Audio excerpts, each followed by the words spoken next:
माना जाता है मुंबई में बिल्डर और पीएमसी आगे जाके दोनों मिल जाते हैं। ऐसे घर में रह रहे हो जो कभी भी गिर सकता है।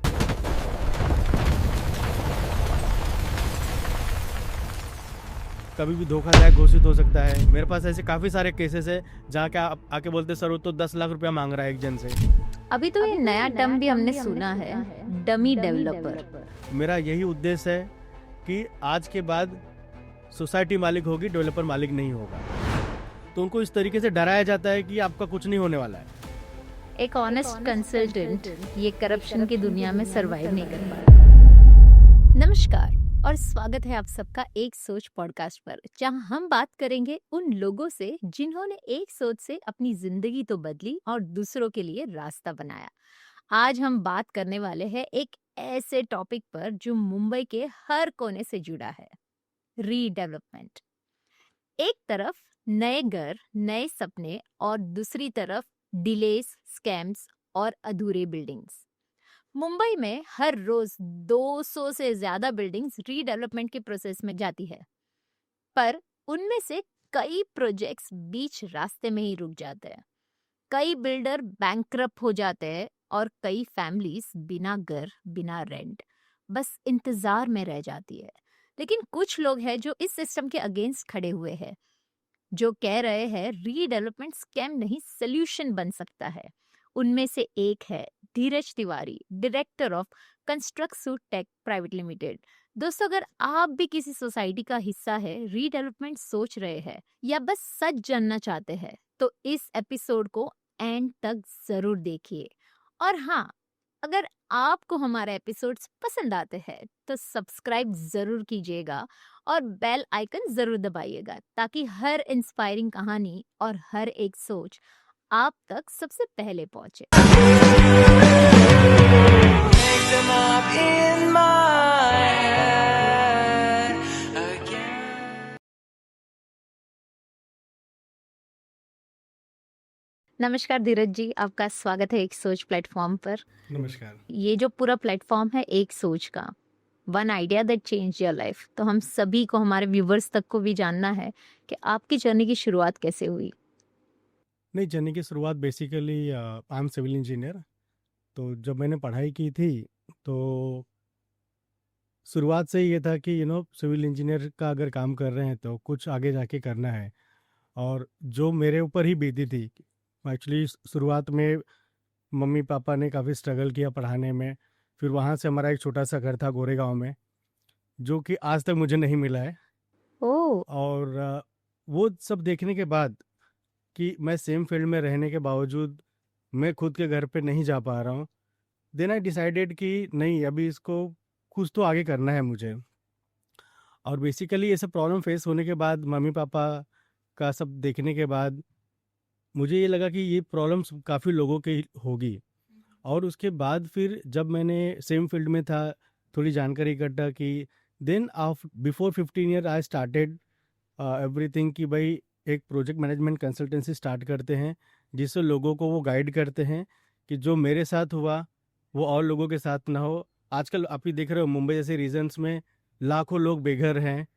रीडेवलपमेंट के नाम पे उनको काफ़ी सारा नुकसान उठाना पड़ रहा है। वो कुछ अच्छे के लिए ट्राई करते हैं, बट ऐसे सिचुएशन में आ जाते हैं, ऐसे डेवलपर उनके पास आ जाते हैं कि उनको 15 साल से 10 साल से बेघर होने पे मजबूर हो जाते हैं। तो जैसे आपने कहा कि प्रोजेक्ट मैनेजमेंट कंसल्टेंसी, पहले के ज़माने में ऐसे हुआ करता था कि सोसाइटी डायरेक्टली डेवलपर्स के थ्रू डील करती थी। अभी ये नया टर्म आ गया है, पीएमसी, प्रोजेक्ट मैनेजमेंट कंसल्टेंसी, तो आप उसके बारे में थोड़ा सा ज़्यादा बताना चाहोगे? नहीं, सोसाइटी डायरेक्टली पहले, जैसे आपने बोला कि पहले जाके वहाँ पर डेवलपर को अपॉइंटमेंट करके काम कर लेते थे। बट क्या होता है कि अगर आप एक स्टडी देखेंगे कि जो लोग 8 साल से 10 साल से बेघर हैं, फिर वो कोर्ट केस करते हैं। कोर्ट केस में जब सोसाइटी वाले जाते हैं तो उनके डेवलपमेंट एग्रीमेंट जो होते हैं वो पूरे वन साइडेड बने होते हैं। और वन साइड का मतलब ये है कि अगर आप कोर्ट में कोई अपनी एप्लीकेशन डाल रहे हो तो उसमें आपने अपना हाथ पाँव काट के सब डेवलपर को दे दिया हुआ है। वो कितना भी डिले करें, अपनी मनमानी करें, वहाँ पर वो अपने हिसाब से डिज़ाइन करें, उनको कोई रोकने वाला नहीं है। देन नंबर ऑफ़ केसेस बढ़ते गए और सोसाइटी के लोग बेघर होते गए। तब गवर्नमेंट ने ये रूल्स निकाला कि at least you should have some consultant जो कि सोसाइटी और डेवलपर के बीच में एक थर्ड पार्टी जो सोसाइटी के साइड से बात करे, उनके जो भी लीगल कंप्लाइंसेस है, आर्किटेक्चरल कंप्लाइंसेस है, टेक्निकल कंप्लाइंसेस है, वो before appointment of developer society से पूरा डाटा लेके देन वो टेंडरिंग प्रोसेस वगैरह स्टार्ट करे। तो इसलिए ये पीएमसी टर्म्स आया है, जो कि सोसाइटी के साइड से जो भी टेक्निकली लीगली चीज़ें होती हैं वो सब लेके और डेवलपर के सोसाइटी के बिहाफ में डेवलपर से बात करे। ओके। यस। तो अगर आप देखोगे तो मुंबई में रोज के 200 से ज़्यादा बिल्डिंगें बन रही है, रीडेवलपमेंट के प्रोजेक्ट्स में जा रही है। अभी मानो कि कई बिल्डिंग का काम अच्छा चालू भी हो जाता है, अच्छे से पूरा भी हो जाता है, लेकिन कई सारे प्रोजेक्ट्स है जो आज भी, जैसे आपने बताया, आपने शुरुआत ही इसलिए की क्योंकि मुझे खुद को एक प्रॉब्लम हो गई थी कि मेरा घर अब तक मुझे नहीं मिला है, तो आपकी शुरुआत ही वैसे हुई थी, राइट? सो अगर लोगों को अपना रीडेवलपमेंट प्रोजेक्ट शुरू करना हो सोसाइटी को, तो उनका माध्यम क्या होना चाहिए और किस तरीके से होना चाहिए? नहीं, सबसे पहला स्टेप है आप right project management consultancy appoint करिए। Like at Constructotech private limited company का नाम है मेरे। तो राइट पीएमसी में इसलिए बात कर रहा हूँ बिकॉज हम उस हिसाब से ऑनेस्टी के साथ काम करते हैं। तो आप अपॉइंट करिए, और अपॉइंट करने का भी तरीका है। ऐसा नहीं कि आप कोई भी प्रोफेशनल्स, कोई इंजीनियर है, आर्किटेक्ट पकड़ लिए और वो फिर देख रहा है। एक सब्जेक्ट नॉलेज किसी इंसान को एक चीज़ का होता है, नॉट फॉर द एवरीथिंग। तो उसमें राइट पीएमसी को अपॉइंट करना है, उसका भी तरीका है। आप एसजीएम बुलाइए और सबसे रीडेवलपमेंट अपॉइंट का प्रोसेस कीजिए। जो percentage of number of people है वहाँ पर, कितने परसेंट अवेलेबल होने चाहिए, कितने परसेंट का आपको कंसेंट लेना है उनसे, वो गाइडलाइंस के थ्रू आप पीएमसी को अपॉइंट करिए। उसके बाद पीएमसी जब आ जाती है तो उसका ये दायित्व और कर्तव्य बनता है कि वो वहाँ से, आपने एक अच्छे पीएमसी को अपॉइंट किया, वहाँ से चाबी देने तक का, आपको घर लाने तक का वो पूरी जिम्मेदारी ले, और सही तरीके से ऑनेस्टी के साथ जो भी गवर्नमेंट के कंप्लाइंसेस है, जो भी गवर्नमेंट के गाइडलाइंस है, उसके हिसाब से पूरा प्रोसेस फॉलो करके आपको वापस घर में लेके आए। ओके। अभी जैसे आप मानो मैं एज अ नॉर्मल मेंबर हूँ सोसाइटी की, अब मुझे नहीं पता राइट पीएमसी क्या होती है, ठीक है? ये बड़े बड़े टर्म्स अभी शुरू हुए, पहले तो होते भी नहीं थे। तो अभी जैसे हमारी बिल्डिंग खुद रीडेवलपमेंट में जा रही है, तो जब भी पहली बार ये वर्ड मेरे सामने आया तब तो मुझे पता चला पीएमसी क्या है। तो as a normal human being आप जाके गूगल करते हो कि पीएमसी होती क्या है, इसके कर्तव्य क्या होते हैं और करती क्या है। सो अभी यहाँ पर भी अगर सोसाइटी के एक मेंबर ने बता दिया कि ये पीएमसी आई है, ये बहुत बढ़िया पीएमसी है, कुछ लोग ग्रुप में मान भी लेते हैं, लेकिन हमको being a normal member society के कैसे पता चलेगा कि ये राइट पीएमसी, अच्छी पीएमसी है, डिफॉल्ट पीएमसी है, ब्लैक लिस्टेड पीएमसी है? ऐसी कोई 3 साइंस है जहां से हम पता कर पाए कि यार ये पीएमसी बहुत बढ़िया पीएमसी है? सबसे पहले तो आपका प्रोसेस करेक्ट होना चाहिए सही पीएमसी अपॉइंटमेंट करने के लिए, क्योंकि जब सही प्रोसेस होगा तो सही लोग आएंगे। सही प्रोसेस मीन्स आपको पेपर में ऐड डालनी है, एक नेशनल लैंग्वेज में और एक रीजनल लैंग्वेज में। आप ओपन फोरम में अब आपका पेपर में इश्तिहार दे रहे हो, तो उसके through you will get an number of 10, 15, 5 जो भी आपके पास प्रपोजल्स आते हैं। अब उसमें से सही पीएमसी को चूज़ करना है। तो राइट वे की उसको जो पैरामीटर्स हैं, जैसे कि एक होता है कि हर पीएमसी उनके पास लाइसेंस है कि नहीं। अब ये लाइसेंस क्या चीज़ होती है, इसमें बहुत ही बड़ा खेल छुपा हुआ है। क्योंकि क्या होता है कि अगर आप किसी रिडेवलपमेंट में करने जा रहे हैं तो गवर्नमेंट के कुछ गाइडलाइंस हैं। जैसे अगर मुंबई रीजन की बात करें तो DCPR 2034 को फॉलो करना पड़ता है। रेस्ट ऑफ महाराष्ट्र में UDCPR फॉलो करना पड़ता है। अब गवर्नमेंट ने उसके अंदर आर्किटेक्ट को लाइसेंस दिया हुआ है, अगर इंजीनियर है तो लाइसेंस, सर्वेयर का लाइसेंस दिया हुआ है, बिल्डिंग को सुपरवाइज करना है तो लाइसेंस, सुपरवाइजर का लाइसेंस दिया हुआ है, और लाइसेंस इंजीनियर का सर्टिफिकेट UDCPR में दिया हुआ है। तो ये सब लाइसेंस जिस पीएमसी के पास हो और कितने सालों से वो प्रैक्टिस कर रहे हैं, तो ये डिफाइन करता है कि आप ये चीज़ उनसे मांग लेनी है।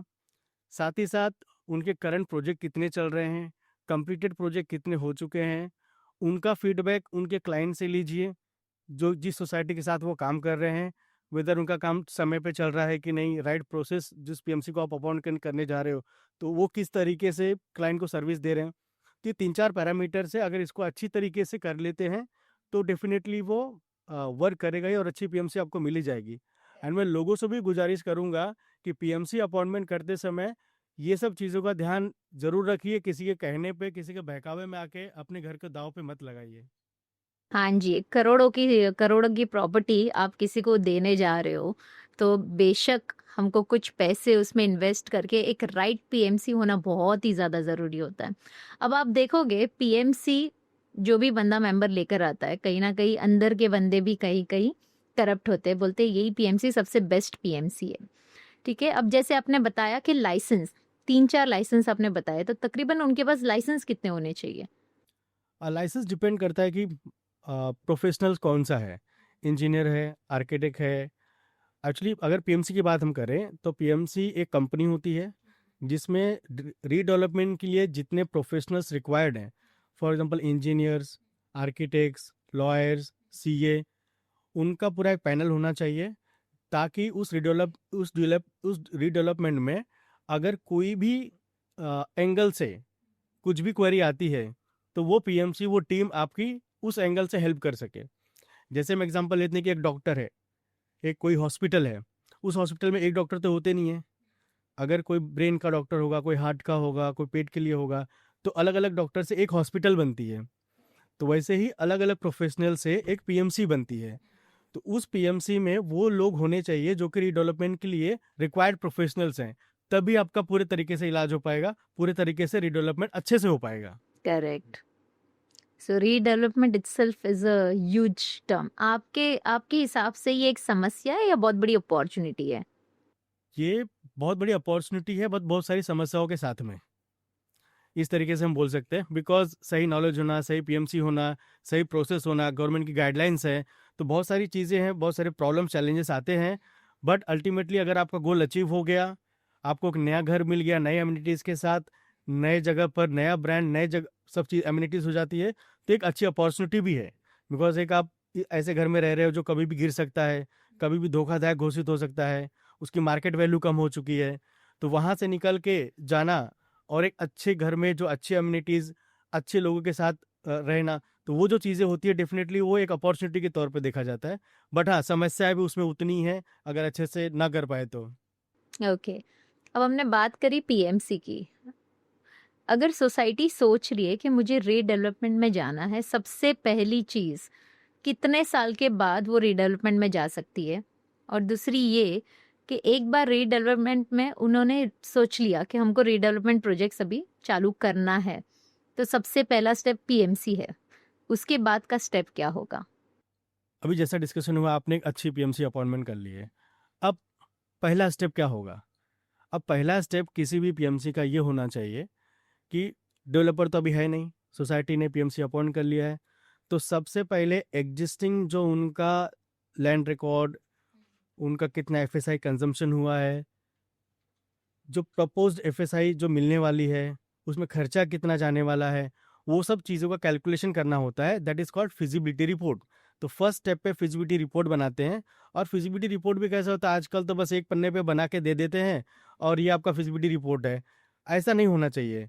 हर मुंबई में हर एक एक फुट की वैल्यू है, एक एक फुट की कीमत है।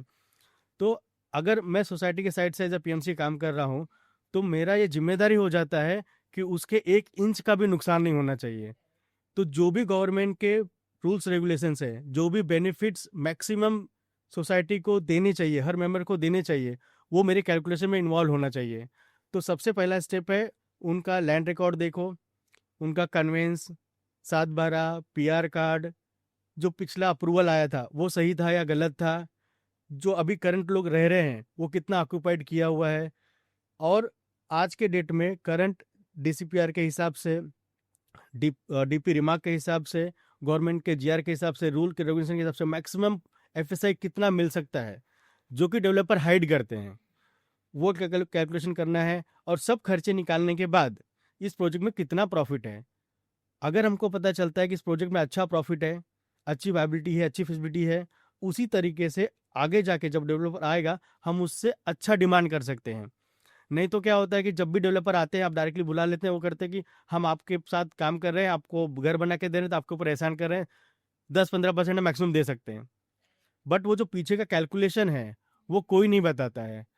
और एक अच्छी पीएमसी अगर आपके साथ आती है, जैसे हम लोग हैं, तो वो पूरा का पूरा स्टेप 1 में ही आपको क्लियर कर देंगे कि आपको अप्रोक्सीमेटली इतना एरिया मिल सकता है, इतना कॉर्पस मिल सकता है, इतना रेंट मिल सकता है, और इतना प्रोजेक्ट में प्रॉफिट है, तो कोई भी डेवलपर ना नहीं बोलेगा आपको। करेक्ट। अभी जैसे आपने बताया परसेंटेज 15%, 20%, सो कहीं ना कहीं मेंबर्स का माइंडसेट भी इतना ही है कि अगर मैं रीडेवलपमेंट में जा रहा हूँ तो मुझे 30%, 40% मेरा घर का मुझे ज्यादा बढ़ा करके मिल रहा है, तो वही माइंडसेट पे लोग रीडेवलपमेंट के लिए हाँ बोल भी देते वो डेवलपर को। तो मुझे ये जानना है, ये 30%, 40% का एक्चुअल जो मिलता भी है या फिर नहीं मिलता है? नहीं, डेवलपर जब सिलेक्ट करते हैं तो सोसाइटी सिर्फ 3 चीज़ों पे बात करती है ज़्यादा करके, कितना एरिया मिल रहा है, कितना रेंट मिल रहा है, कॉर्पस दे रहे हैं कि नहीं दे रहे हैं। उनका बिल्डर सिलेक्शन का क्राइटेरिया ये 3 ही है, और एज अ पीएमसी मेरा बिल्डर सिलेक्शन का क्राइटेरिया ये तीनों नहीं है। करेक्ट। बिकॉज मैं सभी लोगों से हाथ जोड़ के विनती करना चाहता हूँ कि ये 3 पैरामीटर्स पे डेवलपर का अपॉइंटमेंट करना बंद करिए। क्योंकि क्या होता है कि ये 3 पैरामीटर्स पे हम जाते हैं और कहीं ना कहीं उस लालच में आके कि जो 1000 रुपया रेंट ज़्यादा दे रहा है वो हमारा डेवलपर बन जाता है, करेक्ट। और आगे जाके फिर फंसने के 100% चांस हो जाते हैं। तो सही डेवलपर अपॉइंटमेंट करने के लिए ये 3 क्राइटेरिया तो पहले छोड़ देना चाहिए। और जैसा कि आपका क्वेश्चन रहा कि कितना परसेंटेज मिलता है, ये परसेंटेज जो है वो हर प्रोजेक्ट पे, हर सर्वे नंबर पे अलग अलग अलग कैलकुलेशंस होते हैं। तो रेंडमली ये कहना मुश्किल है कि किस पे कितना मिल सकता है, क्योंकि मुंबई में बहुत सारी अथॉरिटीज़ हैं, बहुत सारी हर प्लॉट के सर्वे की कहानी अलग है, हर प्लॉट का ऑनरशिप अलग है, हर प्लॉट का जोन अलग है, हर प्लॉट की डीपी का अलग है।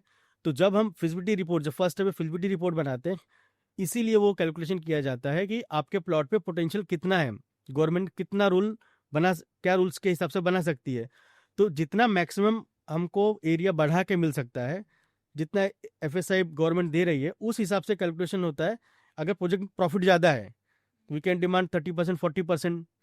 अगर प्रोजेक्ट नहीं हो पा रहा है, 9 मीटर का रोड है या उससे कम है, नहीं कर पा रहे हैं, तो वहाँ थोड़ा सा कम में भी कॉम्प्रोमाइज़ करना पड़ता है। लेकिन वहाँ पर भी क्या होता है, कई कई जगह पर, मीरा भाईंदर की मैं बात करूँ, नाला सुपारा की बात करूँ, बहुत सारी जगह ऐसा है बिल्डर सामने से पैसा ले रहे हैं देने के बजाय। मेरे पास ऐसे काफ़ी सारे केसेस है जहाँ क्या आके बोलते सर वो तो 10 लाख रुपया मांग रहा है एक जन से, वो 5 लाख रुपया मांग रहा है एक जन से। तो उनको इस तरीके से डराया जाता है कि आपका कुछ नहीं होने वाला है, हम बना के दे रहे हैं, आपको एहसान कर रहे हैं। अभी 2 दिन से मेरा एक प्रोजेक्ट पे स्टडी चालू है, उनसे बिल्डर ने कुछ डिमांड किया है कि आपको इतना इतना देना पड़ेगा, बट मैं उसको वर्किंग कर रहा हूँ कि आई एम डेफिनेटली श्योर कि मैं उनको देने के बजाय उनको एरिया बढ़ा के कुछ ना कुछ करके मैं प्रोविजन करके दूंगा, बिकॉज उनको वो रूल में मिलना चाहिए। करेक्ट। करेक्ट। कई बार क्या होता है ना, सोसाइटीज खुद बिल्डर्स को अपॉइंट कर लेती है। सो मुझे ये बताओ कि पीएमसी का होना कितना जरूरी है, या सोसाइटी खुद अगर डेवलपर को अपॉइंट कर रही है तो उनके लिए कितना सही है? अगर सोसाइटी में उस तरीके के लोग हैं, प्रोफेशनल्स लोग अगर सोसाइटी में हैं, 90% सोसाइटी में नहीं होते हैं, और वो जिम्मेदारी लेते हैं कि उनको पूरा प्रोसेस पता है, सब कुछ ठीक है, तब हाँ सोसाइटी ठीक है, उनको जानकारी है, सब कुछ है, वहाँ से काम कर सकते हैं। लेकिन अगर सोसाइटी में इस तरीके के लोग नहीं हैं, तो मैं रिक्वेस्ट करूँगा कि don't take any medicine without doctor's prescription. Correct. तो डॉक्टर के सलाह के बिना कोई दवाई मत लीजिए, बिकॉज हम एक फॉर एग्जांपल हमारा सर दर्द हो रहा है, हमको सबको पता है कि पैरासीटामॉल खा लिए, थोड़ी देर के लिए सर दर्द और बुखार चला जाएगा, बट जब तक वो रिपोर्ट नहीं आएगी, पता नहीं चलेगा कि डेंगू की वजह से बुखार हो रहा है, मलेरिया की वजह से हो रहा है, टाइफाइड हो गया है, तब तक उसका एंटीबायोटिक कैसे लेंगे? करेक्ट। तो अगर वो खुद से काम करने जाते हैं तो उनको तो टेम्पररी दिखेगा, हाँ ठीक है बिल्डर आ गया, सिलेक्ट कर लो, एक टेम्पररी वो वहाँ खुश हो जाएंगे, बट उनके अंदर जो मर्ज चल रहा है तो डेथ के पोजीशन पे जा रहे हैं। तो अगर वहाँ पीएमसी नहीं है, सही गाइडलाइंस नहीं है, तो आगे जाके फिर वो भी बेघर होना है, करेक्ट। उनको भी फिर एरिया कम मिलेगी या बहुत सारी प्रॉब्लम्स आती हैं। तो एडवाइजेबल यही होगा कि अगर आपके पास सही प्रोफेशनल्स हैं आपके सोसाइटी में तो ठीक है, अदरवाइज एक सही गाइडलाइंस पीएमसी को बुला के अपॉइंट करके तब आप काम आगे करिए। सो अभी फेज 1 में आपने पीएमसी को बुलाया, तो मुझे ये बताओ कि कितनी पीएमसी को बुला के हमको एक फाइनल कॉल लेना चाहिए? नहीं, मिनिमम 3 तो कंपलसरी है। तो मिनिमम 3 के बगैर आप कंपेयर ही नहीं कर पाएंगे कि किसी को बुलाया और दे दिया, ऐसा नहीं होता है। हाँ, अगर आप पेपर में एड्स डालते हैं तो डेफिनेटली आपके पास प्रपोजल्स 10-15 आ सकते हैं। तो आपके पास अगर चॉइस अच्छी मिलती है तो सही प्रोसेस फॉलो करके उनका बैकग्राउंड चेक करके आप एक अच्छे पीएमसी को अपॉइंटमेंट कर सकते हैं। अभी मुझे ये बताओ, जैसे पीएमसी हमने हायर किया, उन्होंने सारे प्रोसेसेस सारी चीज़ें बहुत अच्छे से कर ली, फेज़ 2 क्या होगा? अब फेज़ 2 में क्या आ जाता है, ये बहुत ही इम्पोर्टेंट और क्रिटिकल फेज़ आता है किसी भी रीडेवलपमेंट के प्रोजेक्ट में। अब फेज़ 2 में आता है कि आपको सही डेवलपर अपॉइंटमेंट करना है, सही प्रोसेस से अपॉइंटमेंट करना है, और आगे जाके हम कुछ कहीं फंसे नहीं, उस चीज़ का भी ध्यान रखना है। जो मेंबर्स हैं उनको मैक्सिमम बेनिफिट भी होना है, उस चीज़ का भी ध्यान रखना है। तो यहाँ पर जिम्मेदारी बहुत बड़ी हो जाती है, और अगर ये स्टेप स्किप हुआ मतलब आप खत्म हो, और कुछ नहीं हो सकता है। इसीलिए ये स्टेप में सबसे पहले एक टेंडर डॉक्यूमेंट्स बनाए जाते हैं। ये टेंडर डॉक्यूमेंट्स इतना इम्पोर्टेंट है, ये समझ लिए कि इसी के बिहाफ पे आपका आगे का पूरा प्रोजेक्ट का फ्यूचर डिफाइंड होता है। अब जब एक सही पीएमसी अगर टेंडर डॉक्यूमेंट नहीं, तो बहुत सारे लोग कॉपी पेस्ट करके भी दे देते हैं, Correct. उनका उठाया, उसमें 2-3 लाइन चेंज कर दी और दे दी। बट एक सही पीएमसी जो हम करते हैं, हर प्रोजेक्ट के लिए उनकी रिक्वायरमेंट के हिसाब से, उनका जो बेनिफिट है उसके हिसाब से, कस्टमर का फीडबैक लेके उसके हिसाब से, उनके प्रोजेक्ट का वॉल्यूम कितना है उसके हिसाब से वो पूरा टेंडर डॉक्यूमेंट डिज़ाइन करते हैं, जिसमें कि टेक्निकल, आर्किटेक्चरल और लीगल तीनों का ओपिनियन के थ्रू वो बनता है। अब उसमें एक बहुत इंपॉर्टेंट फैक्टर होता है बिल्डर क्वालिफिकेशन क्राइटेरिया, कि आप अगर एक प्रोजेक्ट पे काम करने जा रहे हो तो वहाँ पर बिल्डर का क्वालिफिकेशन क्राइटेरिया क्या होना चाहिए। हम एक छोटे से जॉब के इंटरव्यू के लिए अगर किसी को बुलाते हैं अपने कंपनी में, तो उसके लिए भी एक क्राइटेरिया होता है कि आपका एजुकेशन इतना होना चाहिए, एक्सपीरियंस इतना होना चाहिए, इस फील्ड में होना चाहिए। एक छोटी सी वैकेंसी पे या किसी भी हम इतना ध्यान दे रहे हैं, करोड़ों का प्रोजेक्ट है, उस पर हमको पता ही नहीं कि वो बंदे के पास क्या क्वालिफिकेशन होनी है, क्या क्राइटेरिया होना है। तो हमारा सबसे पहला होता है कि अगर लो वॉल्यूम है उस हिसाब से डिज़ाइन होता है, मिड वॉल्यूम है तो उसके हिसाब से उसका क्वालिफिकेशन क्राइटेरिया डिसाइड होता है, और अगर हाई वॉल्यूम है तो उसके हिसाब से होता है। तो उसके अंदर बेसिकली हम जो पैरामीटर्स करते हैं कि बिल्डर का पास मशीनरीज कितनी है, इक्विपमेंट्स कितने हैं, नंबर ऑफ स्टाफ कितने हैं, बैंक सॉल्वेंसी क्या है, आईटीआर क्या है, कंप्लीटेड प्रोजेक्ट कितने हैं, अब करंट प्रोजेक्ट कितने हैं, उसका टोटल डाटा जो है वो पूरा मंगाते हैं, सो दैट कि वो पैरामीटर्स पूरे कंप्लायंसेस एक एक चेकलिस्ट को टिक करेगा।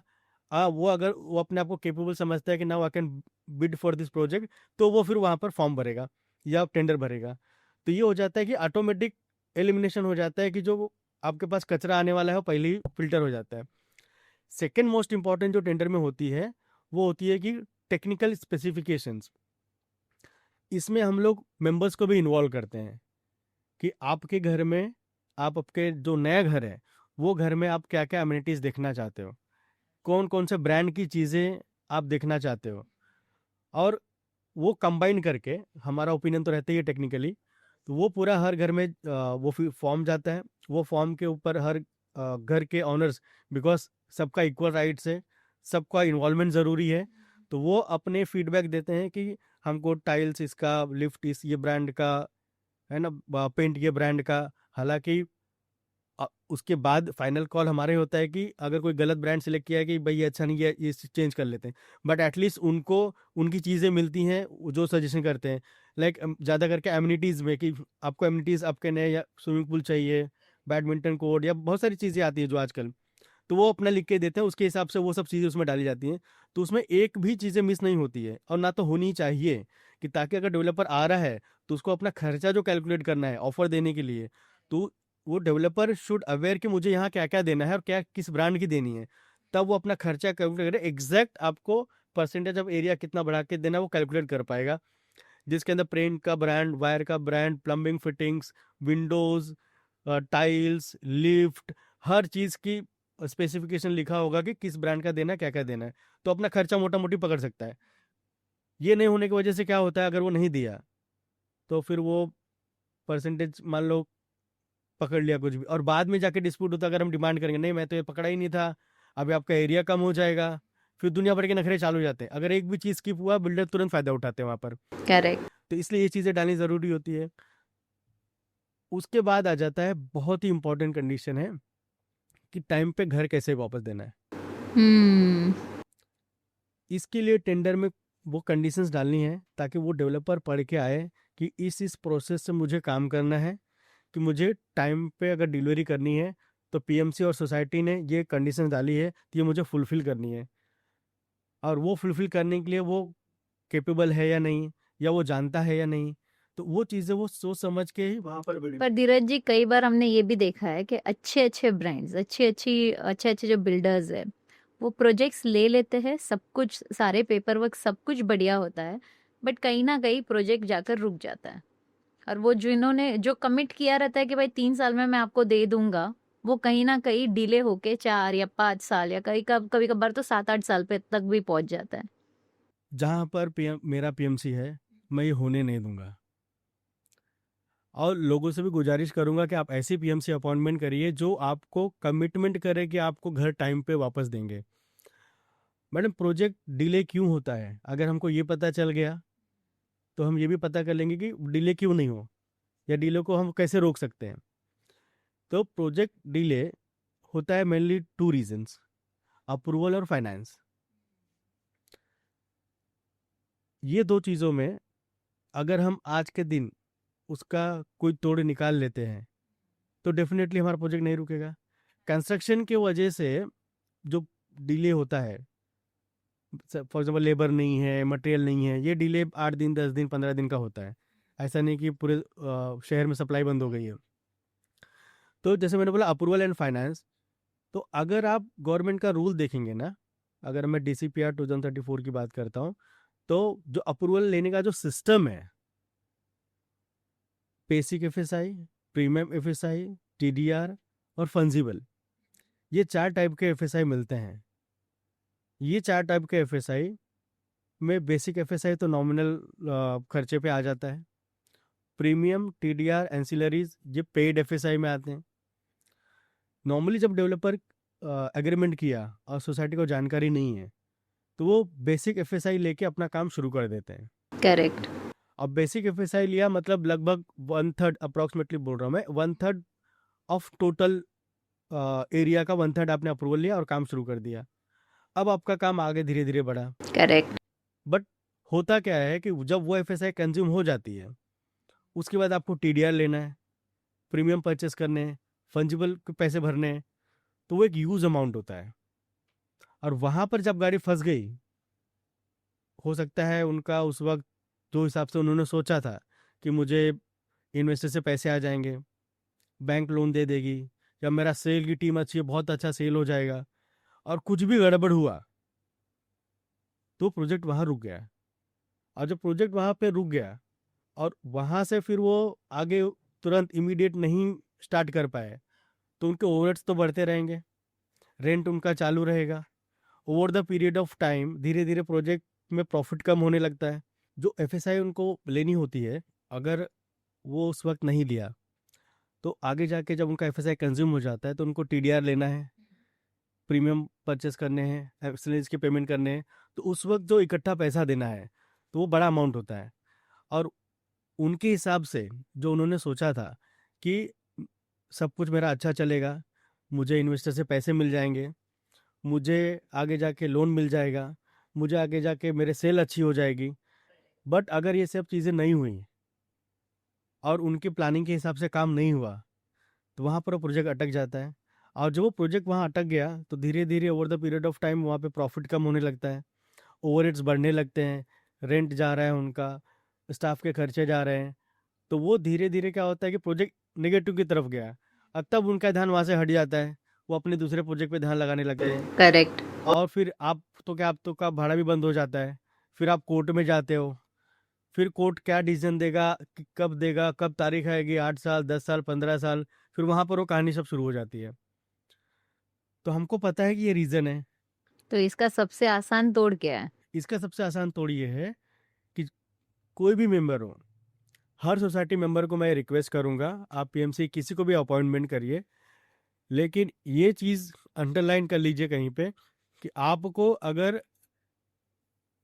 घर टाइम पे वापस चाहिए, तो जो भी डेवलपर है, आपके डेवलपमेंट एग्रीमेंट में ये क्लॉज 100% आप डलवाइए कि जब भी डेवलपर काम स्टार्ट करेगा तो वो 100% फुल सीसी लेके ही करेगा।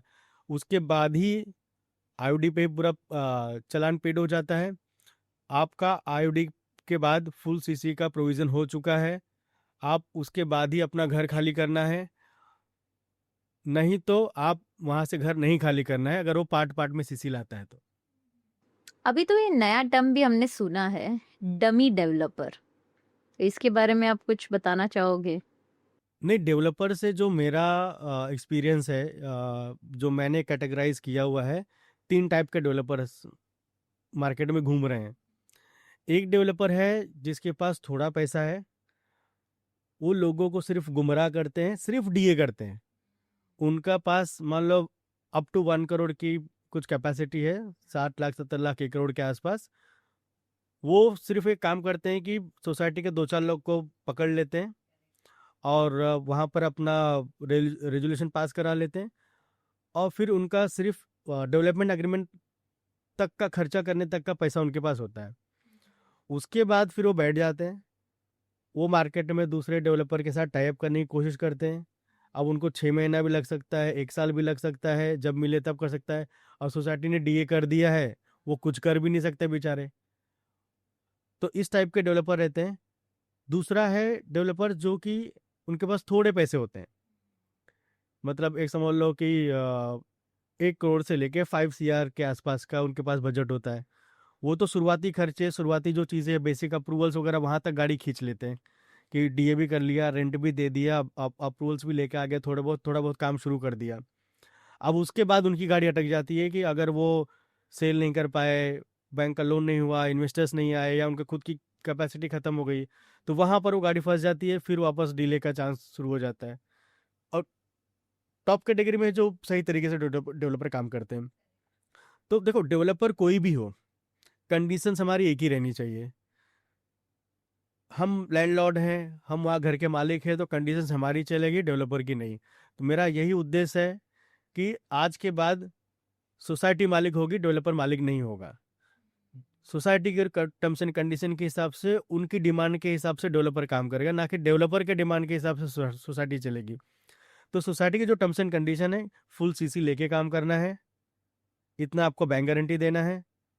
अगर इस टर्म्स एंड कंडीशन पे आप एग्री करते हो तो डेफिनेटली आप करिए, बिकॉज आपका अप्रूवल अगर 100% आ गया है, सिर्फ कंस्ट्रक्शन की बात होती है। कंस्ट्रक्शन तो आपका एनीवेज होना ही है बाद में, क्योंकि उस वक्त क्या होता है, कंस्ट्रक्शन का जो खर्चा है वो 3 साल में देना है आपको, तब तक आपके पास सेल भी शुरू हो जाती है और भी बहुत सारे ऑप्शंस आ जाते हैं। तो कंस्ट्रक्शन का काम रुकता नहीं है, बिकॉज ऑफ ये अप्रूवल्स का एक बार आ गया तो टेंशन लेने की कोई बात नहीं होती, आराम से काम हो जाता है। ओके, सो आपने जो भी स्टेप्स बताए, जैसे पीएमसी को अपॉइंट करने से लेकर के डेवलपर को अपॉइंट करने तक का, ये तकरीबन प्रोसेस कितना बड़ा है? ये अगर सब सही तरीके से करते हैं तो पीएमसी अपॉइंट होने के बाद फिजिबिलिटी रिपोर्ट वगैरह विदिन 20 डेज टू 30 डेज में हो जाता है, उससे पहले हो जाता है अगर अर्जेंट है तो। और उसके बाद टेंडरिंग प्रोसेस से लेके डेवलपर अपॉइंटमेंट तक, अगर बीच में 2-3 SGMC भी लगते हैं सोसाइटी के, तो उसमें भी थोड़ा टाइम देना पड़ता है। फिर नोटिस पीरियड देते हैं तो उसमें भी थोड़ा टाइम देना पड़ता है। तो सब प्रोसेस अगर ठीक से करेंगे तो अप टू 6 मंथ्स में क्लोज होना चाहिए। अच्छा, 6 मंथ्स तक डेवलपर अपॉइंट हो जाता है अगर सब कुछ सही तरीके से हुआ। लेकिन अभी हमने ये भी देखा है कि जैसे ही बिल्डर अपॉइंट हुआ, कई बार क्या होता है, पॉलिटिकल इंटरफियरेंस भी बहुत ज़्यादा बढ़ जाती है। तो उस समस्या को हम किस तरीके से हैंडल करें? नहीं, पॉलिटिकल इंटरफेरेंस जहाँ तक मेरा अभी इतना सब काम कर रहे हैं उतना ज़्यादा होता नहीं है। हाँ, जो भी चीज़ें होती हैं कि भाई, बिकॉज मैं इसलिए बोल रहा हूँ कि रीडेवलपमेंट हो रहा है। रीडेवलपमेंट्स मतलब पब्लिक आ गई। अब पब्लिक का इन्वॉल्वमेंट का मतलब है, अगर पॉलिटिकल है तो उनका वोट बैंक। तो वो पब्लिक को कभी भी कुछ नहीं करते हैं, ना तो रेजिडेंट्स को कुछ होता है। हाँ, अगर कुछ डेवलपर के साथ उनका कुछ अगर होता है तो वो अपना बातचीत करके करते हैं, बट मेरे ख्याल से प्रोजेक्ट में डायरेक्टली कोई रुकावट नहीं आती है। पॉलिटिशियंस की तरफ से तो नहीं आता है।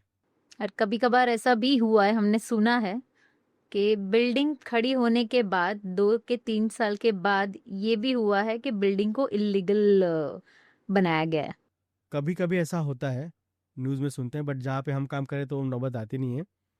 बट हाँ, जहाँ भी ये हुआ होगा तो मे भी वहाँ पर अप्रूवल्स में जो गड़बड़ी हुई होगी, है ना, उस अथॉरिटी में जो वहाँ पर ऑफिसर्स होंगे, ऑफिसर्स चेंज हुए वहाँ रहेंगे। कुछ उन्होंने ध्यान नहीं दिया या बाय मिस्टेक हुआ या जानबूझ के किए, उस पर कमेंट करना गलत होगा। बट अगर ऐसी चीज़ें होती हैं तो वो डे वन में शॉर्ट आउट होनी चाहिए, बिकॉज खासकर मुंबई में गवर्नमेंट अभी इतनी स्ट्रिक्ट है, सब गाइडलाइंस फॉलो कर रहे हैं, तो आजकल तो वो नौबत नहीं आ रही है। और पीएमसीज वगैरह भी हैं, तो कोई भी प्लान अगर स्टार्टिंग में ही जाता है, जैसे मेरा भी लाइसेंस है, तो कोई भी प्लान अगर अप्रूवल के लिए जाता है तो गवर्नमेंट के जितने कंप्लाइंसेस हैं वो फुलफिल करके ही वो डिज़ाइन और प्लानिंग करते हैं, ताकि वहाँ से रिजेक्ट ना होए। करेक्ट। सो अभी जैसे मुझे आपने बताया कि पीएमसी होना बहुत ज़रूरी है, ये पीएमसी का साथ में रहना कब तक ज़रूरी है? पीएमसी का साथ में तो उसी तक तो ज़रूरी होता है, बिकॉज आपने अच्छा डेवलपर अपॉइंटमेंट कर लिया है, उसका मतलब ये नहीं कि आपका काम खत्म हो गया। अब जिस चीज़ के लिए हमने किया, अच्छी पीएमसी अपॉइंटमेंट की, डेवलपर को पूरा प्रोसेस के थ्रू अपॉइंटमेंट किया, उसके बाद आ जाता है कि उस काम को एग्जीक्यूट करने का टाइम आ जाता है। ठीक है, अगर वहाँ पर पीएमसी नहीं है तो क्या गड़बड़ हो सकती है, राइट? करेक्ट। तो अगर कोई राइट पीएमसी है तो वहाँ पर वो लाइक वी डू एक 3 पैरामीटर्स पे मेजर फोकस होता है हमारा। एक तो जैसे कि टाइम पे, फर्स्ट प्रायोरिटी के टाइम पे काम होना है, सेकंड प्रायोरिटी क्वालिटी पे काम होना है, थर्ड प्रायोरिटी जो भी काम हो रहा है वो लीगल कंप्लाइंसेस पूरे फुलफिल करके काम होना है। तो जो टाइम पे काम होना है, तो उसका जब एग्जीक्यूशन शुरू होता है तो सोसाइटी के बिहाफ में पीएमसी एक इंजीनियर रखती है साइट पे। वो डेली बेसिस पे मॉनिटर करते रहते हैं कि साइट पे क्या एक्टिविटी चल रही है। फॉर एग्जांपल, अपना एक प्रोजेक्ट है जो 3 साल में कंप्लीट होना है, उस प्रोजेक्ट को 3 साल में कंप्लीट होने के लिए पर ईयर में क्या माइलस्टोन होनी है, 6 मंथ में कितना काम होना है, 1 मंथ में कितना काम होना है, या पर डे कितना काम होना है। तो डिटेल्ड माइक्रो शेड्यूल बनाया जाता है और उस माइक्रो शेड्यूल को डेली बेसिस पे ट्रैकिंग होती है कि आज हमारा इतना कॉलम का कास्टिंग था या इतना फाउंडेशन था या स्लैब इस डेट को डालना है, तो वो उस वक्त हो रहा है कि नहीं हो रहा है। और इमीडिएटली एवरी डे हर सोसाइटी मेंबर्स के घर में वो इन्फॉर्मेशन पहुंच जाती है बाय इवनिंग 7 PM कि आज का ये मेरा टारगेट था, आज ये कंप्लीट हुआ है। तो वो भी अपने घर पे चैन की नींद सोते हैं कि पीएमसी वहाँ पर है, सोसाइटीज आइज आर देयर, तो वहाँ पर वो है, तो मुझे चिंता करने की ज़रूरत नहीं है, मैं अपने घर पे आराम से सो रहा हूँ। और इनफैक्ट अगर कुछ डिले भी होता है तो तुरंत डेवलपर को नोटिस आती है, इस काम में यहाँ पर डिले है, यहाँ पर आपको मैन पावर बढ़ाना है, ये मटेरियल का अरेंजमेंट करना है। तो वो डेली बेसिस पे मॉनिटरिंग करते हैं और उसको फॉलोअप लेके वो काम को टाइम पे ख़त्म करने की कोशिश करते हैं। This is one. दूसरा आ जाता है कि आपको क्वालिटी में काम करना है। अभी जो भी अपने एग्रीमेंट में हमने तो लिख तो दिया, ये ब्रांड चाहिए, वो ब्रांड चाहिए, सब कुछ चाहिए, बट वो एक्चुअली में लगा रहा है नहीं लगा रहा है, कैसे पता चलेगा? इसीलिए जब इंजीनियर वहाँ पर होता है पीएमसी की तरफ से, तो जो भी मटेरियल गेट के अंदर आया वो वहीं का वहीं चेक हो जाना है कि भाई एग्रीमेंट में लिखा है कि हमको एशियन पेंट लगाना है फॉर एग्जांपल, लेकिन वहाँ पर कुछ और आप मंगा रहे हो लोकल ब्रांड, तो वो फिर अलाउ नहीं करते। आप इसको लेके जाइए, जो एग्रीमेंट में लिखा है वही लगाइए। और अगर वहाँ पर नहीं है तो क्या लगा के जाएगा, आपको ही पता नहीं चलेगा। तो उसके बाद आता है जो काम हो रहा है वो सही तरीके से लीगल कंप्लायंसेस फॉलो करके हो रहा है नहीं हो रहा है। जैसे अपना एक प्रोजेक्ट होता है ना, अपनी प्लानिंग डिजाइनिंग होने के बाद वो हर जो प्लान है प्रोजेक्ट का वो हर डिपार्टमेंट में जाता है। For example fire department, PWD, tree authority of India, airport authority of India, तो हर डिपार्टमेंट का अपना अपना एक रिमार्क होता है। फॉर एग्जांपल अगर हम फायर की बात करते हैं तो वो प्लान बनने के बाद फायर वाले के पास गया कि भाई यहाँ पर ये सर्वे नंबर है, ये काम होने जा रहा है, तो वहाँ वो स्टडी करते हैं उस प्लान को, फिर वो फायर वाले अपनी रिक्वायरमेंट देते हैं, या जितने भी बाकी डिपार्टमेंट्स हैं वो अपनी एक रिक्वायरमेंट देते हैं। तो उनका रिक्वायरमेंट बिल्डिंग प्रपोजल के पास आता है या बिल्डर उनके पास आता है। तो उनके हर प्रोजेक्ट पे कंप्लायंसेस होते हैं कि हमको बिल्डिंग बनने के बाद इतना लीटर का टैंक चाहिए, इतने नंबर ऑफ स्प्रिंकलर चाहिए, इतना फायर टेंडर का मूवमेंट चाहिए। तो उनकी कंडीशंस आती है कि आपका जब प्रोजेक्ट बनेगा तो मुझे इस तरीके से चाहिए, और अगर आपका उस प्रोजेक्ट बनने के बाद वो आके चेक करते हैं, उस हिसाब से अगर हुआ तो वो एनओसी देते हैं, तब जाके आपको ओसी मिलता है, नहीं तो it is directly link to OC. अगर वो काम नहीं हुआ तो ओसी नहीं मिलेगा। बट डेवलपर का क्या होता है कि स्लैब भरो, स्लैब भरो, स्लैब भरो, स्लैब भरो, बिकॉज स्लैब में क्या होता है, उनको पैसा आता है वहाँ से। तो बाकी जो चीज़ें हैं वो ठीक है, बाद में कर लेंगे, बाद में कर लेंगे, बाद में कर लेंगे। एक बार पूरा पैसा आ गया, वो इंडियन मेंटालिटी है ना हाँ, सर, वही रहता बाद है। में करेंगे, बाद Yes. में करेंगे। अब क्या होता है कि फायर का काम करना है, गटर का काम करना है, बाकी सब काम करने हैं, कंप्लाइंसेस, तो वो लगता है यहाँ पर इन्वेस्टमेंट करना है, बट कुछ तो यहाँ से पैसे आने नहीं है, पैसे तो सब लेके बैठ चुके हैं। तो उस वक्त क्या होता है कि वहाँ पर फिर अलग तरीके से जाके अप्रूवल की कोशिश की जाती है। पहले सब था कि बिना ओसी के भी लोग रह लेते थे, बट आज के डेट में अगर वो चीज़ नहीं हुई और बिल्डिंग खड़ी हो गई, तो ठीक है, आज आपका किसी ऑफिसर के साथ कुछ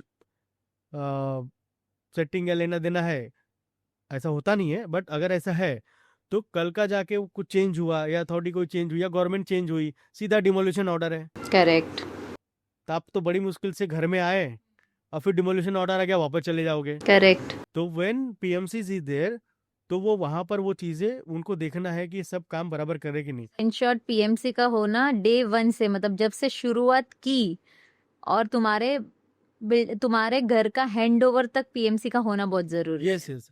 फिर at the time of handover वो पूरा चीजें देखते हैं, जो जो एग्रीमेंट में हुआ था, पूरा मेजरमेंट्स होता है एरिया का। पहले हम साइन करेंगे कि दिस फ्लैट इज ओके, वो साइन होने के बाद फिर आपका फ्लैट आपके हाथ में जाएगा, आफ्टर ऑल चेकिंग डन। और इनफैक्ट जब आपके घर का पहला लेआउट बनता है ना, तो वो डे 1 में ही चेक हो जाता है। अगर वो बेडरूम का साइज या रूम का साइज 10 फीट बाय 15 फीट है, तो इंजीनियर वहीं चेक कर लेगा। जब पहला ब्रिक का लेआउट खाली लाइन आउट मार्किंग करेंगे तो 10 बाय 15 है कि नहीं, तो वो 14.5 बाय 9.5 नहीं होना चाहिए। नहीं तो घर बनने के बाद अगर वो 9.5 बाय 14.5 है या समथिंग 1-2 इंच का आधा आगे पीछे है, तो आपके लिए मायने नहीं रखता है। पर सर ये जो आप इतना बता रहे हो, जो आधा इंच वगैरह, पर ये जो मेंबर्स, नॉर्मल सोसाइटी के मेंबर्स है, जिनको ये नॉलेज नहीं है, उनके लिए तो यार थोड़ा सा बड़ा मिल गया, इतना मिल गया, सब बढ़िया हो जाता है उनके लिए। नहीं देखो, 1-1 फुट की वैल्यू है। अगर 1-1 इंच भी चारों साइड से गए तो ओवरऑल घर के अंदर, फॉर एग्जाम्पल अगर 10 स्क्वायर फुट भी चला गया ओवरऑल कैलकुलेशन में, 10 स्क्वायर फुट अगर बैंड्रा जैसे एरिया में रह रहे हैं, जहाँ पे 50-60 हज़ार रुपये का भाव चल रहा है, तो उतने के 5-6 लाख रुपए हो जाता है। करेक्ट। 100 मेंबर्स है तो कितना हो गया, करोड़ों में गया। तो उनके लिए तो सिर्फ 5 फुट था, बट बिल्डर का तो करोड़ों का प्रॉफिट हो का गया। प्रॉफिट या तो वो तो पर्पजली कर रहा है कि भाई 10 फुट से कुछ फर्क नहीं पड़ेगा, बट यहाँ पर वॉल्यूम में तो गया पूरा। पर सर ऐसे स्कैम्स तो आए दिन होते जा रहे हैं। नहीं, उसी स्कैम्स को अगर बचाना है तो सही प्रोसेस, सही पीएमसी, सही गाइडलाइंस के थ्रू काम करना है रीडेवलपमेंट में।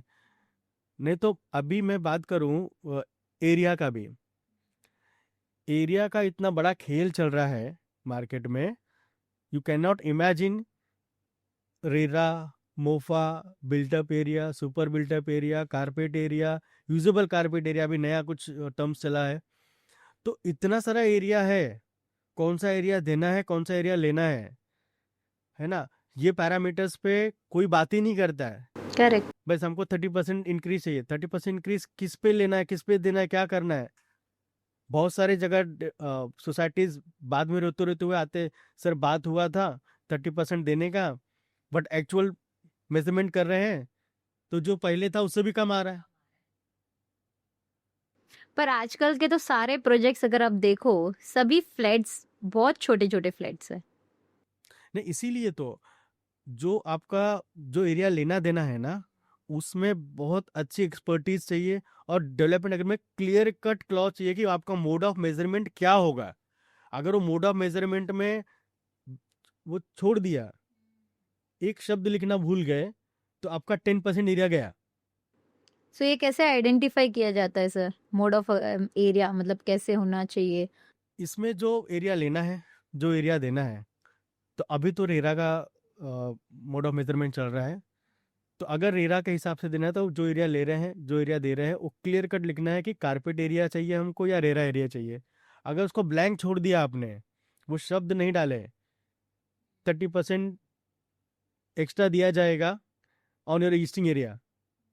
अगर सिंपल सा डाल दिया, सबको लगा हाँ 30% डाल दिया, it is okay, correct. But 30% increase हुआ, ऊपर तला सुपर बिल्टअप में डाल दिया। आपको ये लिख देना है कि आपको कौन सा एरिया लेना है, उसका मोड ऑफ मेजरमेंट क्या होगा। नहीं तो फॉर एग्जांपल अगर हम लोग एक शब्द इधर से उधर हुआ, आपकी पीएमसी की फीस का 10 गुना लॉस हो जाएगा, सिर्फ एक शब्द यहाँ से वहाँ चला गया तो अगर 10% एरिया भी मैं पकड़ता हूँ, इधर का उधर हुआ, 500 एवरेज स्क्वायर फुट का अगर एरिया है तो 50 square foot from each flat, 50 square foot from each flat मतलब हो जाता है कि around 10 to 15 lakh from each flat. 100 flat है तो कितना हो जाएगा।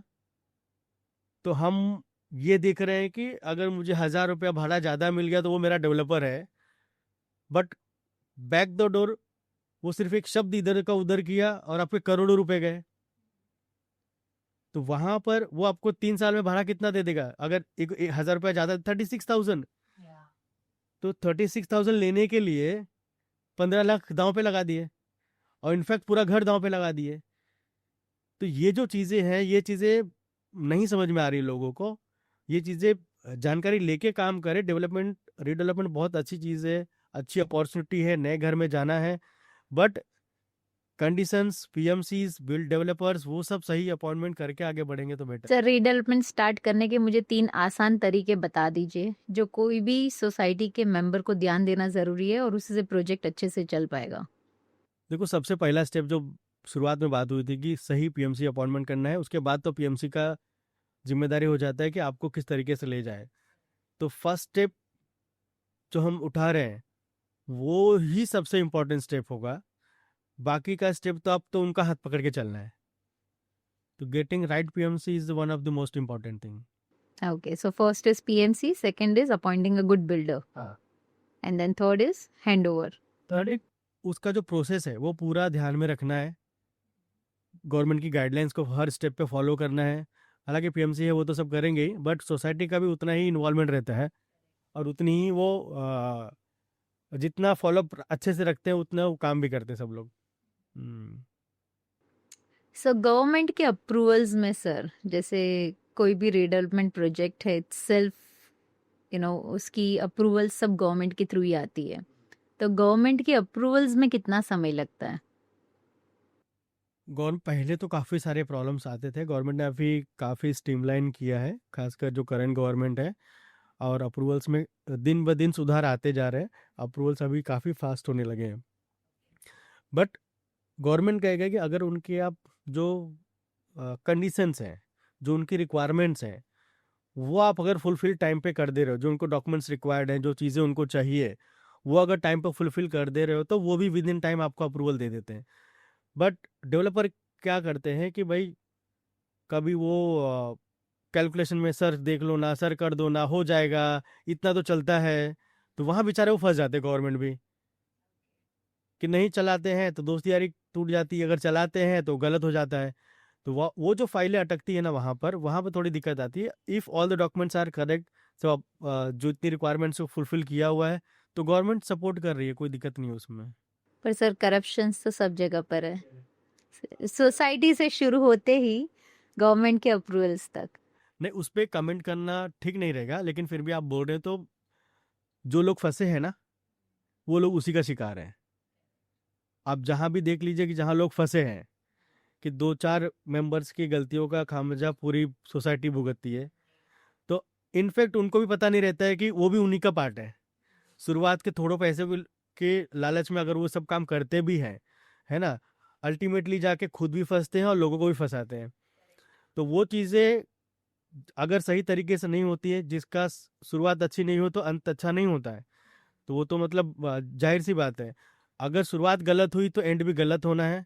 इसलिए हर स्टेप पे सही से करो, अच्छे से करो, और जो भी चीज़ें हैं मतलब ट्रांसपेरेंसी के थ्रू काम होना ऑलवेज बेटर होता है। मतलब जितना क्लीन प्रोजेक्ट रहेगा उतना ज़्यादा सही होगा। करप्शन तो बहुत सारे लोग करते भी हैं, नहीं भी करते हैं, लेकिन जो करते हैं वो खामियाजा भुगतते हैं। करेक्ट। सो कई लोग, अभी क्या हो रहा है ना कि इतने सारे रीडेवलपमेंट प्रोजेक्ट्स शुरू हो चुके हैं, कई रुक गए हैं, तो उससे अभी मेंबर्स भी थोड़ा घबराने लगा है अपने फ्लैट्स को हैंड ओवर करने के लिए, क्योंकि अगर अभी रीडेवलपमेंट का नाम सुनते हैं तो लोगों को लगता है स्कैम है, राइट? सो वो एक परसेप्शन सेट हो चुका है, रीडेवलपमेंट मतलब स्कैम। तो इसके लिए आप कुछ कहना चाहोगे? नहीं, इसीलिए ये जो जो चीज़ें लोगों के अंदर है, देखो, करना भी है, बिकॉज नहीं करेंगे तो बिल्डिंग गिर जाएगी, 100%। है ना? और कर नहीं रहे बिकॉज वो डर बैठा हुआ है। तो जो आज आपने मुझे बुलाया है आपके प्लेटफॉर्म पे, तो आपके जरिए मैं यही कहना चाहूँगा कि इसमें डरने की कोई ज़रूरत नहीं है। सही से काम करते हैं, काफ़ी लोग हैप्पीली घर में वापस आए हैं।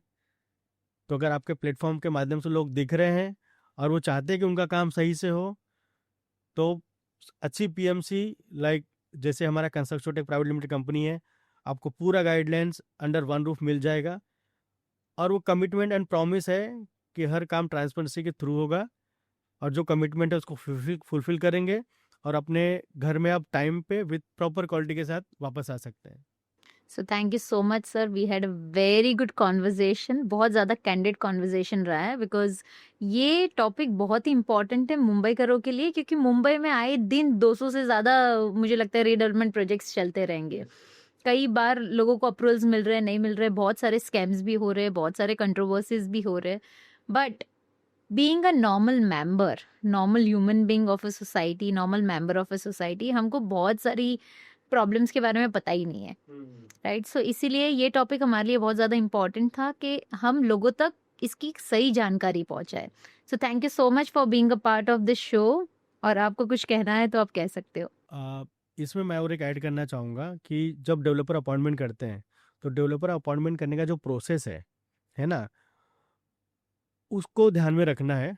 आप पीएमसी किसी को भी अपॉइंटमेंट करिए या खुद से भी करिए, पहले तो पेपर उसमें टेंडर डॉक्यूमेंट बनाने, टेंडर डॉक्यूमेंट में हर कंटेंट डाल देना जो आपकी रिक्वायरमेंट है, जो आपकी कंडीशंस है, जो आपको चाहिए टेंडर में डाल दीजिए। उसके बाद डेवलपर्स वो टेंडर लेके जाएंगे, वो रीड करेंगे, आपकी रिक्वायरमेंट फुलफिल करेंगे, वो अपना ऑफर देंगे। वो जब ऑफर आता है तो उसके प्रॉपर एक बॉक्स में लॉक एंड की रखा जाता है। उसको, टेंडर को ओपन नहीं करना है, जितने जो भी आपके date of opening of tender है तब तक उसको ओपन नहीं करना है। जब आपका, जिस दिन आपने डेट फाइनल की है आपके एसजीएम में, उस दिन एक थर्ड पार्टी के प्रेजेंस में, पीएमसी के प्रेजेंस में, और आपके जो सोसाइटी के लोग हैं उनके प्रेजेंस में वो ओपन करना है। और वो ओपन करने के बाद जब भी हर एक कैमरा के रिकॉर्डिंग में रखनी है। उसके बाद जितने भी ऑफर्स आपके पास आए हैं सबको कैमरा में रिकॉर्ड करना है, पीएमसी को हैंड ओवर करना है, उसका आपको कंपैरेटिव चार्ट बना के देंगे। उसके बाद जो जो बिल्डर आपकी कंडीशंस को हाँ बोले हैं उनको आप शॉर्टलिस्ट करिए। उसके बाद उनका पूरा जो भी बैकग्राउंड चेक करना है, दैट मीन्स कि जो आपने लिखा हुआ था आपको ये चाहिए ये चाहिए ये चाहिए, उन्होंने डॉक्यूमेंट भी दे दिया है, बट ठीक है आपने लिखा है 100 प्रोजेक्ट आप पे चालू, बट एक्चुअली कितना है, तो वो जो डॉक्यूमेंट वेरिफिकेशन, इन्वेस्टिगेशन। पूरा इन्वेस्टिगेशन पीएमसी पूरा करती है कि उनका बैंक सोलेंसी क्या है, आईटीआर में कितना है, बैंक गारंटी किस हिसाब से दे रहे हैं, completed project, current project, office का कंडीशन, मशीनरीज, इक्विपमेंट्स, साइट पे क्वालिटी चेकिंग, साइट विजिट होता है उनका, तो वो पूरा रिपोर्ट बना के आपको देते हैं। उसके बाद सोसाइटी डिसाइड करती है कि किस डेवलपर के पास जाना है। तो उस तरीके से आप डेवलपर को अपॉइंटमेंट करिए तो आपको डेफिनेटली एक बेटर इसमें मिल जाता है। इसमें मैं एक दो केस स्टडी भी बताना चाहूँगा। मैं सोसाइटी का नाम भी ले लेता हूँ, अपना बोरीवली वेस्ट में ही है, मंदार सोसाइटी है। अभी उनका काम एक अच्छे डेवलपर के साथ चालू भी है। तो इनिशियली क्या हुआ था, उनके यहाँ पर 6-7 टेंडर्स आए थे। अब वो टेंडर जो आए थे वो कंक्लूड नहीं कर पा रहे थे किसके साथ जाना है। अब उसमें कुछ ग्रुप था, बोलते ये अच्छा है, वो बोलते वो अच्छा है, वो बोलते वो अच्छा है, बट अच्छे का पैरामीटर्स क्या है किसी को पता नहीं है। फिर उन्होंने हमारे बारे में सुना, अप्रोच किए, फिर आए, तो उन्हें बोला सर ऐसे ऐसे प्रॉब्लम है, क्या करना है। मैं बोला पहले तो आपने स्टेप ही गलत ले लिया है। बोले लेकिन इसमें एक दो डेवलपर ऐसे हैं जिनके साथ ही हम काम करना चाहते हैं। बोला ठीक है, अगर चॉइस आपकी है तो कोई दिक्कत नहीं है, कंडीशंस अपनी रखिए, अगर वो करते हैं तो ठीक है, कोई बात नहीं है। बोला एक काम करो, आप टेंडर बनाओ। तो उनका पूरा मैंने सोसाइटी से डाटा लिया, डॉक्यूमेंट्स लिए, सब उनका टेंडर वगैरह बना, पेपर में ऐड गया। तो उनके पास 21 प्रपोजल्स आए। अलग अलग डेवलपर्स के, उसमें उनके वो 7 लोग भी थे, उन्होंने भी भरा। करेक्ट। फिर क्या हुआ, जब हमारी कंडीशंस उन्होंने टेंडर में रीड की तो उनके जो 7 डेवलपर थे सब पे नो नो नो नो करके रखे। अब मैं बोला कि अभी आप ही डिसाइड करो, आपकी कंडीशन तो मान ही नहीं रहे हैं, ना तो इनको फुल सीसी लाना है, ना ये जितना टाइम लाइन से उस पर काम खत्म नहीं करना है, और भी बहुत सारी रिक्वायरमेंट्स उनको कुछ फुलफिल नहीं करना है। उसके बाद फिर उन्होंने उनको फर्स्ट स्टेप में वही 7 डेवलपर बाहर गए। जो उन्होंने ही लाए थे। हाँ, अब वो अगर खुदा ना खास्ता उसी के पास जाते और आगे जाके फंस जाते, आगे अटक जाता। अटक जाते, तो ये सब चीजें होती हैं। फिर उनके पास अच्छा पूरा प्रोसेस फॉलो। ये फुल सीसी की आपने बात की, तो ये फुल सीसी होना क्यों जरूरी है? ये फुल सीसी का इसलिए बात कर रहा हूँ मैं, ताकि जो गवर्नमेंट का जो खर्चे हैं वो एट वन टाइम आप वहाँ पे कर दो बिफोर वैकेटिंग अ फ्लैट। तो आपको घर खाली करने के पहले डेवलपर शुड इंश्योर कि वो पूरा पैसा अप्रूवल का वहाँ पेड है, तब आपको घर खाली करना है। सिंपल है। आप पार्ट पार्ट में सीसी लाओगे वहीं रुकता ही है गाड़ी। 100%। थोड़ा सीसी लाया, 6 महीना रुका है, क्यों सीसी नहीं है, सीसी नहीं है, सीसी नहीं है।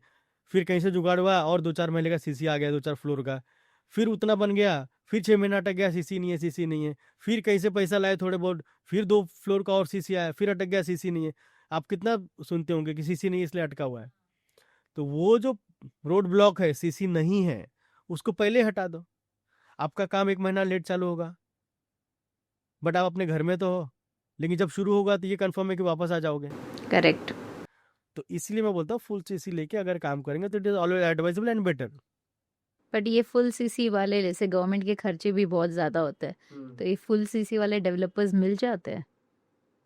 आप अगर काम लेने के पहले अपनी कंडीशंस डालोगे तो डेफिनेटली वो कंडीशंस पे उनको काम करना है, उनका बिजनेस है, उनको भी ग्रो करना है, एक्सपांड करना है।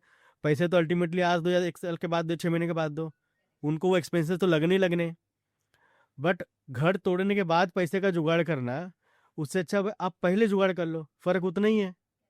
और उसमें वो खुद भी सेफ रहेगा कि पूरा अप्रूवल आ चुका है, उसके ओवरहेड्स नहीं बढ़ेंगे, और आप भी सेफ रहोगे। ऐसा तो है नहीं कि अगर वो पैसे आज नहीं भरेंगे तो कल माफ हो जाएगा। उनको भरना तो है, आज भरना नहीं है, तो प्लस कल। हो सकता है गवर्नमेंट के चार्जेस बढ़ते ही रहते हैं। ट्रू। एक ही साथ दे दोगे, एक ही दिन में दे दोगे तो ऑल आर हैप्पी।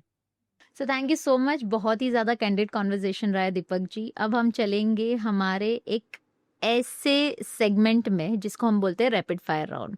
तो हम आपको जो भी क्वेश्चंस पूछेंगे, आपको 1 वर्ड में आंसर देना है। Make them up in my शुरू करें? Yes yes. Are you ready? Alright then. माना जाता है मुंबई में बिल्डर और पीएमसी आगे जाके दोनों मिल जाते हैं। No, not always. Not always, but शक्यता है कि मिल जाते बहुत सारे लोग होते हैं, बहुत सारे हमारे यहाँ भी देखा गया है, लोग करते हैं ऐसा, but we don't do that. हैं। ओके। सोसाइटी कमेटी मेंबर्स भी कमीशन लेते हैं। हो सकता है, आई डोंट नो। अब मुझे बताओ, इतने सारे गवर्नमेंट अप्रूवल्स चाहिए रहते हैं, तो अप्रूवल्स इंटेंशनली डिले होते हैं? नहीं नहीं। एक ऑनेस्ट कंसल्टेंट ये करप्शन की दुनिया में सरवाइव नहीं कर पाता। नहीं, गलत बात है, वो तो अपनी फीस लेते हैं। टेक्नोलॉजी स्कैम खत्म कर देगी। Yes, over the period of time, yes. Redevelopment Mumbai का सबसे बड़ा बिजनेस है। Yes, we can say. So thank you so much. So we are at the last stage of our entire show and it was superb and amazing. Dheeraj ji, thank you so much Dheeraj ji for being there. एक last चीज आप लोगों को क्या बताना चाहोगे? मैं हर society या हर इंडिविजुअल को ये बताना चाहूँगा कि रीडेवलपमेंट अगर आप करने जा रहे हो तो डेफिनेटली वो बहुत अच्छी चीज़ है, उसको करना चाहिए। किसी भी स्कैम या डर से वो सोच के कि ये क्या होगा, सब करप्टेड हैं, कुछ काम नहीं हो रहा है, तो ये सब चीज़ें दिमाग से निकाल दीजिए और हैप्पीली एक अच्छे कंसल्टेंट को अपॉइंट करके या फिर construction project management consultancy, construction tech private limited, यहाँ पे बात करके आपको सही मार्गदर्शन, सही गाइडलाइंस मिलेगी। उसके तहत आप काम करिए, अपना घर टाइम पे, अपना घर अच्छे क्वालिटी से और बेटर एमिनिटीज के साथ वापस आई है। तो आज हम इसीलिए इसी पे बात कर रहे हैं। तो सही प्रोसेस, सही तरीके से काम करिए, बिना डरे करिए, कोई दिक्कत नहीं है। सो डर के आगे ही जीत है कहा जाता है। डर के आगे जीत है। So thank you so much. एक सोच के लिए आप कुछ कहना चाहोगे? एक सोच के लिए एक्चुअली मैं यही कहना चाहूँगा कि जब मैंने फर्स्ट टाइम ऐड देखा तो मैं तो एक रैंडम कॉल किया था कि लेट्स सी क्या है। बट उसके बाद जब मैं आपसे, आपकी टीम से बात किया, देन मुझे ऐसा लगा कि नहीं, ये उस जगह पर ले जाना चाहती है जहाँ मैं जाना चाहता हूँ। और जैसा कि मैंने कहा कि शुरुआत में घर डीले थे, मेरा खुद का घर नहीं मिला था, और इस ऐसे टॉपिक पे, ऐसे समस्या से बहुत सारे लोग जूझ रहे हैं। तो उसको कहीं ना कहीं मुझे लोगों तक पहुंचाना था। और जो आपकी सोच, एक सोच है ना, उसके माध्यम से वो मेरा सपना या मेरे वो जो चीज़ें वो पूरी हो रही हैं। तो थैंक यू सो मच ये प्लेटफॉर्म देने के लिए और लोगों तक ये सब बात पहुंचाने के लिए। ये घर घर की समस्या है सर। हमको भी रीडेवलपमेंट में जाना है, लेकिन हमको भी नहीं पता है कि कौन से स्टेप्स होने चाहिए। इसीलिए क्या है ना कि अभी अगर हम देखा जाए तो मुंबई का एज जो है वो रीडेवलपमेंट का ज़्यादा है। बिकॉज मुंबई 40 ईयर्स से पुरानी हो चुकी है। तो जितनी पुरानी बिल्डिंगें हैं सबको रीडेवलपमेंट में जाना है, और सबके लिए नया है। बिकॉज इसके पहले तो ऐसा कुछ हुआ नहीं है। अब धीरे धीरे चीज़ें बढ़ते जा रही हैं, बिकॉज जैसे जैसे बिल्डिंग का एज बढ़ते जा रहा है। और बहुत सारी बिल्डिंगें तो नहीं होने की वजह से धोखादायक घोषित हो गई। आपने न्यूज़ में भी सुना होगा कि बिल्डिंग गिर गई, कितने लोग मर गए। अगर उनको सही टाइम पे सही जानकारी होती तो वो अपना रिडेवलपमेंट करके अपने अच्छे नए घर में होते, उनकी लाइफ भी बची होती है। तो ये सब चीज़ों की अवेयरनेस नहीं है, इसीलिए लोगों को इसकी जानकारी लेके सही तरीके से आगे बढ़े, ताकि वो भी सुरक्षित रहे, उनका घर भी सुरक्षित रहे और अच्छे से रहे। Correct. Thank you so much once again Dheeraj ji. बहुत ही कैंडिड रहा हमारा पूरा कॉन्वर्जेशन, और सच्चाई जो है वो एक्चुअली आज बाहर आई है कि रीडेवलपमेंट करने के लिए क्या क्या चीज़ों की ज़रूरत होती है और लंबा कितना प्रोसेस होता है। So thank you so much once again. Thank you sir. Thank you so much. तो दोस्तों, मुंबई में हर दिन एक नई बिल्डिंग बन रही है, पर असली निर्माण तब होगा जब हर बिल्डर के साथ ईमानदारी भी मिलेगी, और वही है हमारी एक सोच। अगर आपको ये एपिसोड पसंद आया तो लाइक, शेयर और सब्सक्राइब जरूर कीजिएगा, और हाँ, हो सके तो लोगों तक पहुंचाइएगा जरूर।